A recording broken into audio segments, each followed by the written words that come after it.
What is going on, Hawks Nation and Hawks Fan TV? We are back at it again with another episode of the HFTV podcast brought to you by Alex and Mac. Hopefully, you guys are staying happy and healthy out there.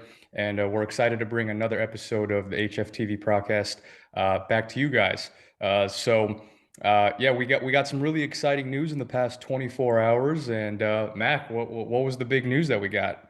So, guys, I'm sure you guys have all heard at this point. We re-signed just some random rotational player named Deandre Hunter to, 4-year, 90 million deal with 5 million in incentives, which, guys have obviously, if we end up paying him $95 million, that's a good thing. He hit his incentives, so that's going to be a good thing for us. So, some people are thinking we overpaid him a little bit, and I understand where their heads are at. I think they're having nightmares of Kent Bazemore. um, but I'm telling you, I've said this to all my buddies. I've said this to coworkers today. There are at least 20 teams in the league that would have given him that contract, if not more. So he's just a player that I understand the durability issues are there, but the potential that is, already been tapped into, but still not completely tapped into. I don't know, man. I think it's worth the investment, and because of Dejounte being on now, like offensively and even defensively, he's not going to have to take on as big of a role, and I think because of that, he'll be able to thrive a little bit more. So I feel good about it. The Hawks fans that don't feel good about it, I understand where your hesitancy is, but I do think come December, January of next year, you guys will be like, all right, I feel a lot better about this deal. So we'll see what happens, but I'm feeling good about it. Yeah, man. I'm definitely excited for the extension. I think and I understand both sides, Mac. Like, obviously, some people are concerned about his health, and rightfully so. He's averaged like 30-ish games for the past 3 years due to his injuries. Finally had a fully healthy offseason this past summer. So, I'd imagine, and I have enough faith in our front office to do their due diligence, right? Like, they weren't, it looks like all the medicals were checked off. He obviously showed a lot during training camp, during the offseason, during the preseason. And we've seen what he's capable of, right? Like, we see the small spurts that we had in the preseason where, he's just a lot more quicker with his decision making. The jump shots looking really nice, playing good defense. We saw what he did 2 seasons ago before he got injured, where for a stretch of the first 20 games of the season, he was arguably our best player, even more than Trey. So I want to see Dre keep it up. But as we all know, the best ability is availability. But I'm confident in him. I'm confident in him, and I'm glad that this weight has been lifted off his shoulders and just all of the Hawks fans out there, because we've been through this already with the JC situation where he hit restricted free agency just last year. So I'm glad we have no more drama going into the season. All we're focused on is winning. And guys, this is a great deal. $90 million over 4 years, 5 million in incentives. And if he balled out, or even if he didn't absolutely go nuclear this season, if he just gave us 15 to 16 points a game, good efficiency, playing really good defense, 6'8", 6'9", 230-pound small forwards just don't grow on trees, right, Max? So a lot of teams would have offered him more money. And when you consider the cap space going up with the new TV deal with the NBA, this is a damn good deal. And I'm excited we got it done, baby. Oh yeah, no, I'm pumped about it too, man. I feel good about it. I don't think it'll be one of those things with the Hawks where I end up having to eat any crow. So I feel good about it. But let's go ahead and go into the next topic. We're just gonna go over the last couple preseason games that the Hawks had. Unfortunately, weren't the same results as in Abu Dhabi, as the Hawks actually fell to both the Cavs and the Pelicans.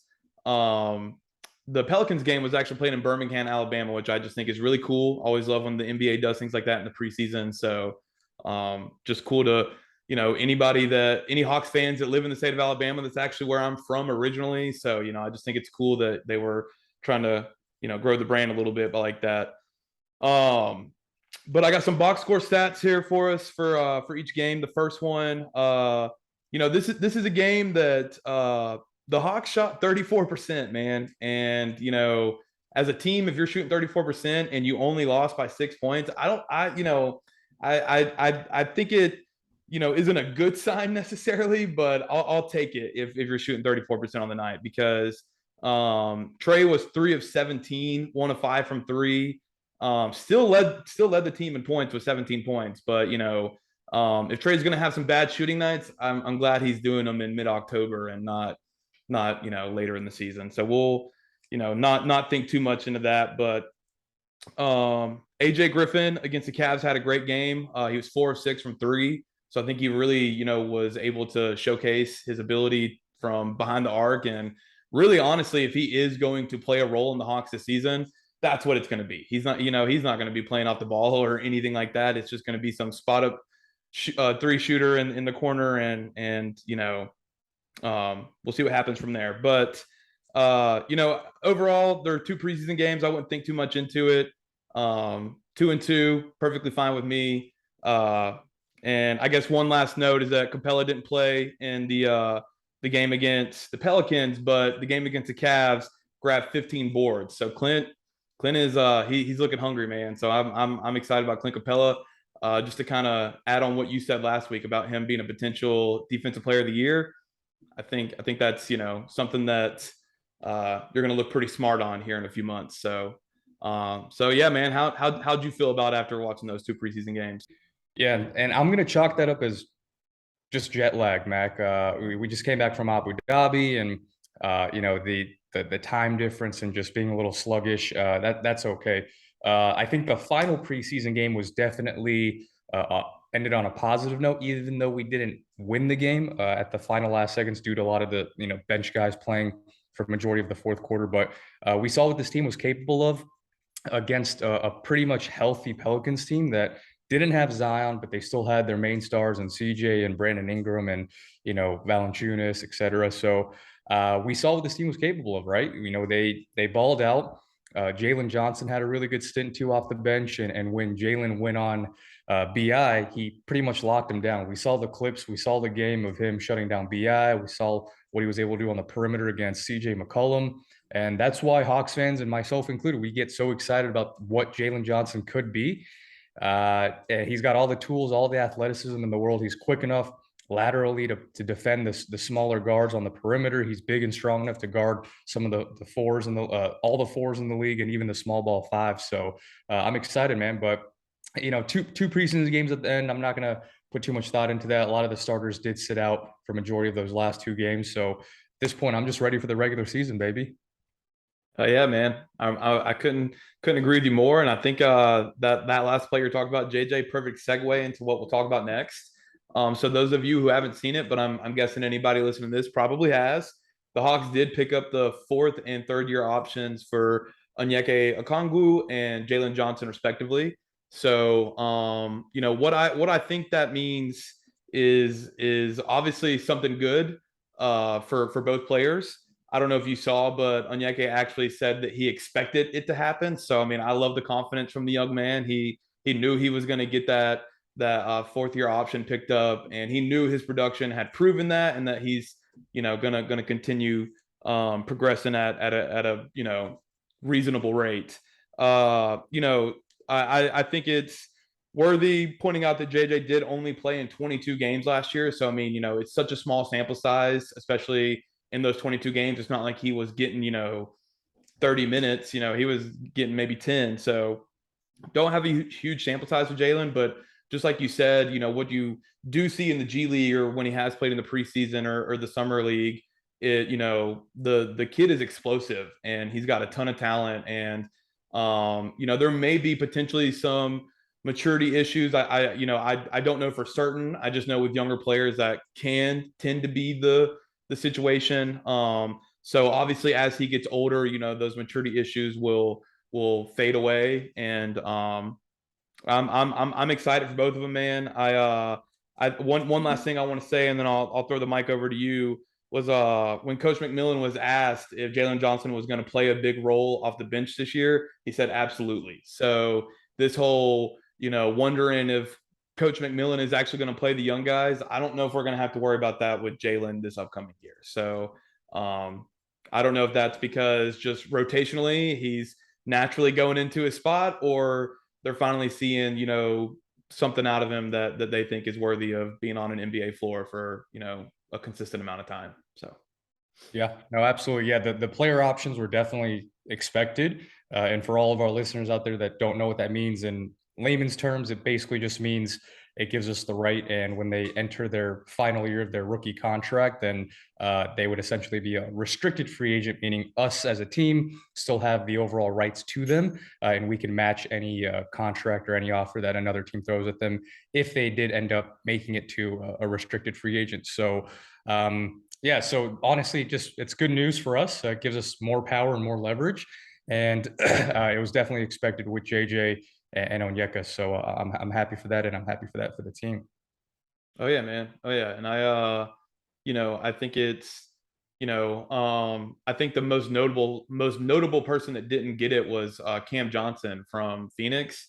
So that being said, it's not a guarantee that you do get this. So it is a good sign. It does mean that whether it's coaches or ownership or the combination of both, they see something about these guys. I think Onyeka, I know he's got some doubters amongst the Hawks fan base, and that's fine. It's to each their own. But I was a season ticket holder last year, and I went to dang near every single home game. When that dude catches there's one in particular. When that dude catches an alley oop from Trey, and tomahawks it with one hand, there is power behind that thing, and it makes the whole arena explode. And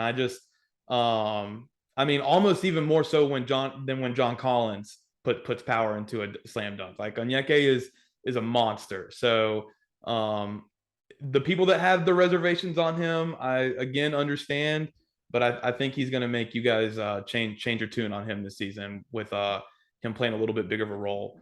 Yeah, man, So I'm expecting big things from both Onyeka and Jalen. So I was actually at the Lakers game, Hawks versus Lakers, and it was a close fourth quarter race.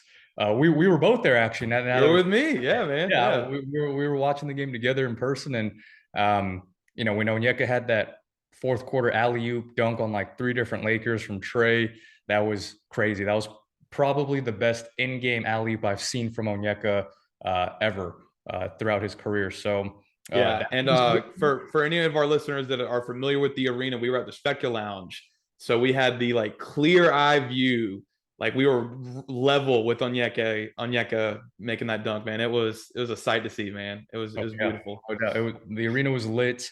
We were standing up the whole time, Mac. Like in that little lounge area. If you guys are familiar with State Farm Arena, it's standing room only, pretty much. And we were right there, and it was a good time, man. So all in all, I'm excited for Jalen, excited for Onyeka. I think they're going to see some really good minutes this upcoming season, particularly, especially Jalen, because we haven't seen him at all last season. So even if we just get to see like just 15 minutes, that's all I'm asking, Nate. Just give us like 15 to 18 minutes a night from Jalen, make him prove himself. But I'm excited. Yeah, no, man, I'm pumped too. Like last thing about it, I agree. 15, 18 minutes for Jalen Knight, and the occasional when whoever it may be is resting or maybe is injured for a few games. Obviously, he gets an increase in minutes.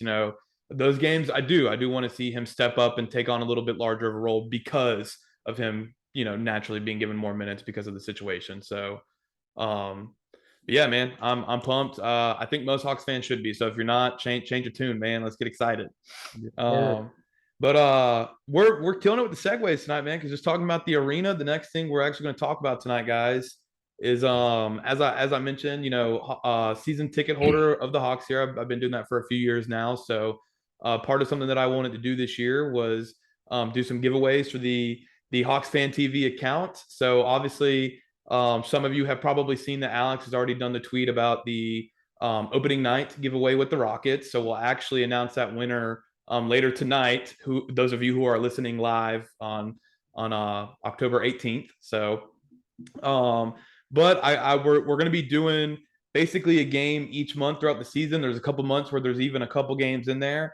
I'm not going to name every game, but I'll just name a few of them that I think you guys should be excited about and definitely want to enter in each one of those contests.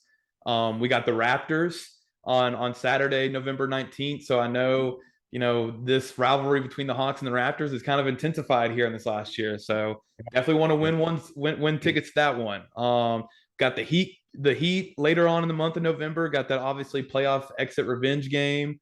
You can also see Giannis. You can see Jason Tatum. You can see John Morant. You can see Joel Embiid. all of these tickets will be games that we are giving tickets away for. So, free tickets are free tickets. I know anybody would take it if the Hawks were playing a high school team, but just trying to emphasize, guys, that these are not average NBA games that we'll be giving away tickets to. Okay, these are some big tickets, and depending on how the Hawks' success goes, they could end up being very valuable tickets as well. So yeah, guys, be looking out for those. We're super pumped to be giving you guys things like that. As we grow, we want to give back more to the people that helped us get here and helped us grow. So be looking out for those guys. Yeah, super excited for those. Big shout out to you, Mac, for providing those free tickets for all these fans out there. So you heard him, you heard the man. Tickets every month. Some months we might even give away 2 tickets. And all you have to do to enter is just follow HawksFanTV on Twitter and Instagram, and just keep a lookout, because we do those not only ticket giveaways, but we do jersey giveaways, memorabilia giveaways, sometimes cash giveaways, just to give back to the fans. So yeah, it's a good time. And yeah, we're excited to give back to all of our supporters that have been following us for the past 2 years. Oh yeah. And just to clarify, I don't want there to be any confusion with us saying 2 tickets in a month. There's 2 tickets given away with each game. So each game you can take you and your girlfriend, boyfriend, friend, whatever you want to do. So each giveaway, just to clarify, there will be 2 tickets given away. Yep. Cool. So we'll go ahead and wrap up this week's episode with predictions for this week, because guys, I don't know if you've heard, but we got live Hawks basketball this week. So Sir. yes, sir, man. I am pumped. And they're all 3 home games. They're all 3 against teams that didn't make the playoffs last year. I mean, Charlotte made the play-in, but if you were at the play-in game last year, as I was, we sent them boys home. So I'll be honest, like my little tidbits on them is, I really do think most likely we start 3-0. They're all 3 home games against some weaker opponents, but I could see us slipping up and losing one of them. It's the NBA, it can certainly happen. But I do think that Trey and DeJounte should both have very good first few games of the season. Each backcourt that they're going against isn't the strongest defensively, so I think they both should, kind of have pretty big games offensively. I think LaMelo versus Trey and DeJounte at times, because honestly, now that I'm saying that out loud, I'm sure DeJounte probably will be the one playing defense on him. Yep. That's just going to be fun as hell to watch. That's just going to be a good matchup. It's also, I can't lie, I'm also interested to see what the young cores of Orlando and Houston look like. They're both such young teams in the NBA, and I for one think they do have some young studs on both those squads. So it'll be cool to see what they can do. I was one of the clowns last year that was actually at that Houston game during our 12-game home losing streak, and that was the one that I was convinced we were going to end it. And Eric Gordon dropped 40 points on us or something, and Yeah. it was not fun, man. So with that being said, we can certainly lose one of these, but I don't think we will.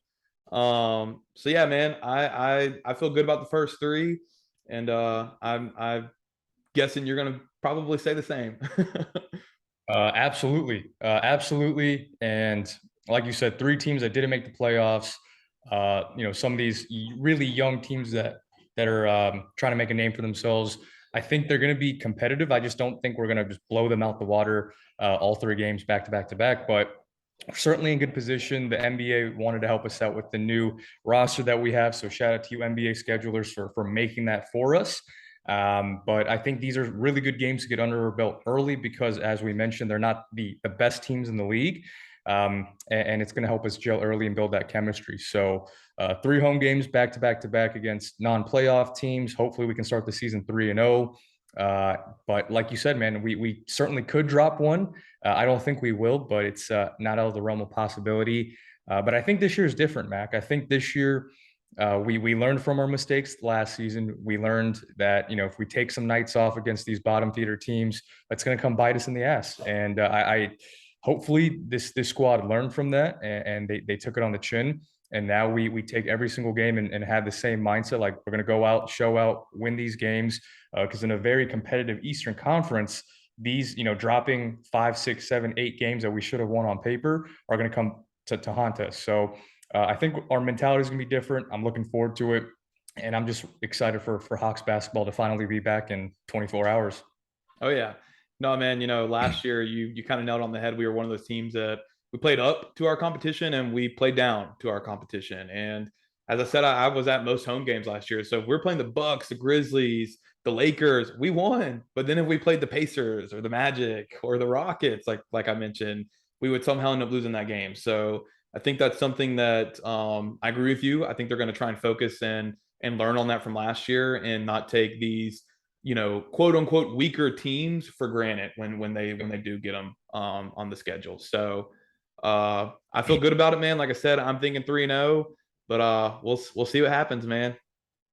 Absolutely, 3-0, and dare I say 5-0. We have a back-to-back against the Pistons, who's, as we know, they aren't a playoff. They weren't a playoff team last year, but the Pistons, they always play us well for whatever reason. So I could certainly see us splitting that game. But if we can come out these first five, 4-1 at minimum, I mean, I'll take that. That's huge for us. Oh yeah, no, you got to win the easy ones when they're given to you, and I'm right there with you. We're 5-0. I could be put into a 3-week coma and wake up and somebody tell me the Hawks are 5-0, and I wouldn't be shocked at all. Um, so yeah, man, we'll end it on that. So guys, just keep looking out for episodes each week. We get them posted each Tuesday. It'll probably be Tuesday evening. So just be looking out for it each Tuesday evening. It's as Alex mentioned on the last episode, we got it on Apple Podcasts, Spotify, Amazon Music, RSS feed. We got it on YouTube. So just be looking out for it. Any way you consume your media, we got you covered on that one. So just keep looking out for it, guys. Excited about the season. Excited about bringing more content for you guys, and just pumped for what's next. Yes, sir. Yeah, we're the season's literally starts tomorrow, guys. So we're gonna be cranking out these episodes, doing weekly recaps of all the games that we played previously. So we're looking forward to another fun season. This is year 3 of Hawks Fan TV, and we just thank you guys for listening and supporting us. So make sure you follow us on Twitter and Instagram at HawksFanTV. And other than that, go Hawks, man! The top 4 seed, here we come, baby. Yes, sir. Go Hawks, baby. Go Hawks.